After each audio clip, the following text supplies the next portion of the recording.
आपके लिए जो मैंने कार्ड्स निकाला था गाइडेंस कार्ड, उसमें आपके लिए आया है लेट गो। तो लेट गो से आप 2026 में बहुत कुछ लेट गो करते हुए नज़र आ रहे हैं, बहुत सारी चीज़ों को छोड़ते हुए नज़र आ रहे हैं। जो आपकी लाइफ में अच्छा हुआ उसे अपने साथ लेकर जा रहे हैं पॉजिटिविटी को, और जो खराब हुआ उसे लेट गो यानी छोड़ते हुए अपनी लाइफ में आगे की ओर बढ़ रहे हो।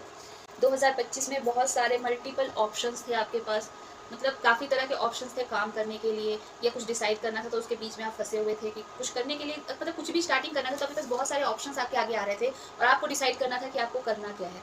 ये आप 2025 में कन्फ्यूजन की स्टेज में थे।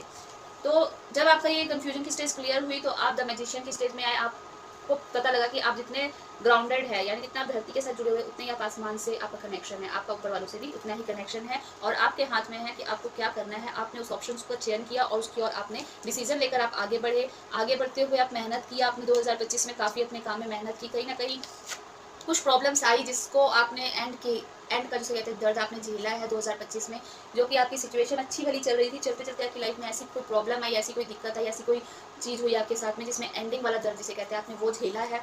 और झेलते हुए भी आप इतने पॉजिटिव रहे हो क्योंकि आपके साथ एंजल्स यूनिवर्स हर समय रहे हैं, तो आपने झेलते हुए उन सब सिचुएशंस को डी एंड करते हुए आप आगे की ओर बढ़ते हुए आपने डिसीजन ले लिया कि आपने करना क्या है। द मैजिशियन के कार्ड में आप मतलब है कि आप जो लाइफ में करना चाहते हो वो कर सकते हो। तो 2025 में आपको ये वाली जो भगवान ने एक तरफ से गिफ्ट, गॉड गिफ्ट आपको मिल चुका था, जिसको आपने अपने अंदर लेकर के और आप काम कर रहे थे, बट कुछ ना कुछ सिचुएशन ऐसी काम करते हुए बिगड़ गई जिससे आप इस स्टेज में गए, 10 ऑफ सोर्ड्स के स्टेज में। और जब आप वहाँ से बाहर निकले तो आपने डिसीजन ले लिया था कि आपको लाइफ में आगे करना क्या है और कैसे बढ़ना है। 2026 में जो काम आपने 2025 में किया था उसका रिवॉर्ड लेते हुए नजर आ रहे हो। देखिए कैसे यहाँ पर पेड़ बड़े बड़े हो गए और वहाँ से फूल गिरे और आप इसे चुनते हुए नजर आ रहे हो। तो आप अपने रिवॉर्ड्स लेते हुए नजर आ रहे हो। आपकी लाइफ में हार्मनी आ रही है, रिलेशनशिप, कोई भी ऐसी रिलेशनशिप खराब चल रही थी तो वो अच्छी होती हुई 2026 में नजर आ रही है, जिसमें कि एंजल्स आपका पूरा पूरा सपोर्ट कर रहे हैं, आपके साथ हैं।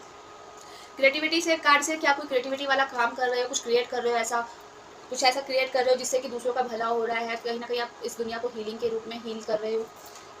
फाइटिंग अपनी किसी ऐसी सिचुएशन में जहां आप 2025 में स्ट्रक हुए थे उससे आप फाइट कर रहे हो, फाइटिंग करते हुए आप आगे बढ़ रहे हो, पूरी तरह से यूनिवर्स को सिलेंडर करते हुए आप आगे बढ़ रहे हो, और यूनिवर्स भी आपकी सपोर्ट करते हुए आपको पीस की पोजीशन में बैठा रहे हैं, पीस दे रहे हैं आपकी लाइफ में। और आप जो भी क्रिएट कर रहे हो उसमें काफ़ी ज़्यादा तरक्की कर रहे हो, क्योंकि आपने पिछला कुछ भी अपने साथ पकड़ के नहीं रखा। लेट गो के कार्ड से सब कुछ आपने उसे छोड़ दिया पीछे और आगे बढ़ते गए। आपने पिछली चीज़ों को पकड़ के उसके बारे में सोच नहीं रहे हो, पॉजिटिविटी के साथ आप आगे बढ़ रहे हो, पीछे जो भी हुआ उसे छोड़ते हुए भूलते हुए। इसलिए आपकी लाइफ में जो है यूनिवर्स पॉजिटिविटी दे रहे हैं, आपको एक ऐसी पोजीशन में बैठा रहे हैं जहां से कि लोग आपकी बात सुनेंगे, आपको मानेंगे, और आपका पूरी लाइफ फुलफिलमेंट यानी आपकी विश जो भी होगी वो पूरी होती हुई नजर आ रही है। तो ये थी कर्क, वृश्चिक और मीन राशि वालों की रीडिंग।